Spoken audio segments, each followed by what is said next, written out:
Welcome! My first hero of technical history is world famous, but not as a scientist. Despite being a professor of biochemistry in Boston, his fame is for a very different aspect of his life. Hello, my name is Paul, and this is Barebones Tech.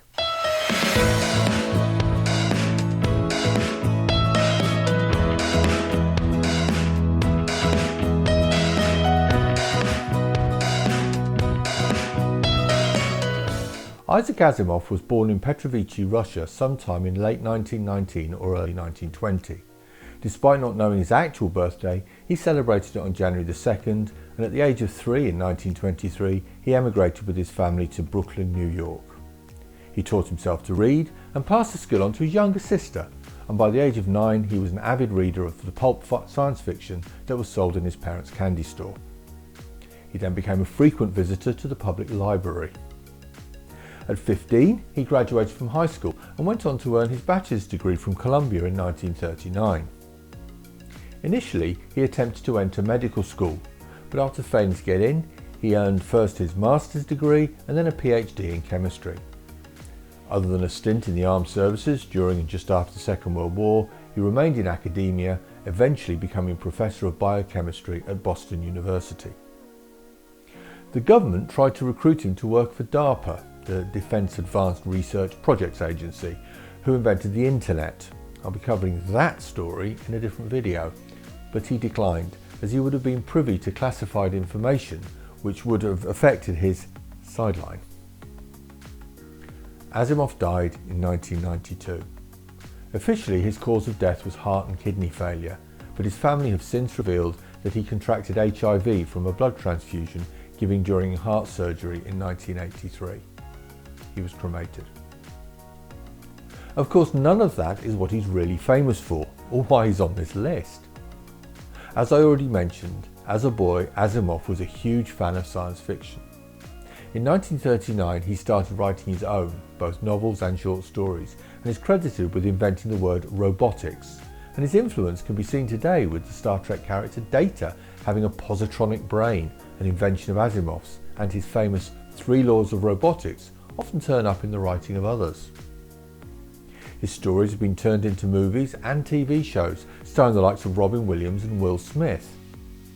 His contribution to science fiction truly cannot be overestimated. Growing up, I read any and every piece of his work that I could find, from his short stories to his more famous work, I, Robot, the Elijah Baley novels and the epic Foundation saga. I won't spoil the ending, but I encourage you to go and read them all. I'll put links below. I should mention, however, that the word robot was actually coined by a different author, Karel Čapek. I hope I'm pronouncing that correctly. He's Czechoslovakian. In his 1920 play, Rossum's Universal Robots, but more on that elsewhere.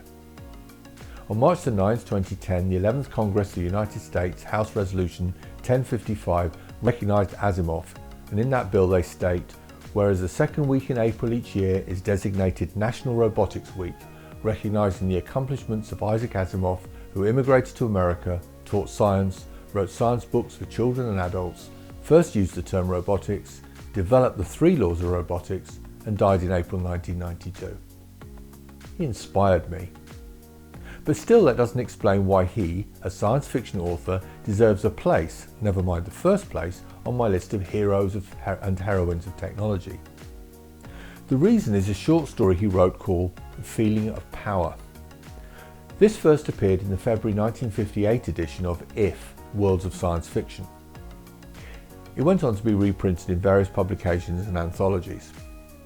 The story is set in the distant future where humans live in a computer-aided society and have forgotten the fundamentals of mathematics, including even the rudimentary skill of counting.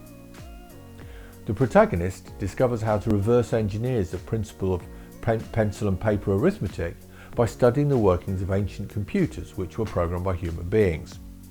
Does that sound familiar? It may well have in part inspired the 2006 comedy Idiocracy. More to the point, however, it underpins the goals of this channel.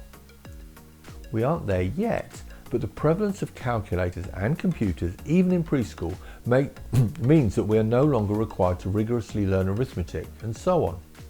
Could we one day forget how to count as Asimov's characters did? Well, not if I can help it.